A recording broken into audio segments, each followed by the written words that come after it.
বয়সের একটা মানুষের সাথে কি কাজের সংসার করতে পারে ঠিকঠাক মতো বলুন? বাবারে, ছেলেটা খুব ভালো আর শান্তশিষ্ট। ছেলেটার গ্রামে ব্যবসা বাণিজ্য আছে আর গ্রামে অনেক নামডাকও আছে। ছেলেটার বয়সটা একটু বেশি, কিন্তু এটা কোনো ব্যাপার না বাবা। কাকা, টাকা পয়সা থাকলেই হয় না, দুজনের মধ্যে বয়সের তফাৎটা একটু সমান থাকতে হয়। বাবারে, ছেলেদের বয়স একটু বেশি হয় ভালো, তাতে বউয়েরা একটু ভালো থাকে। চাচা, মেয়ে আপনার, মাথা ব্যথা আপনার, তাতে আমার কোনো সমস্যা নেই। তবে কাজল আমার খুব ভালো বন্ধু ছিল, এই জন্য বললাম আর কি, নাহলে তো আমার কোনো দরকার নেই বলার কাকা। আচ্ছা বাবা, তাহলে আমি যাই।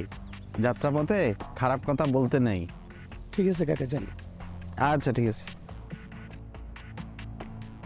জান, কাজলকে তো আমি যে কোনো মূল্য আমার করিনি।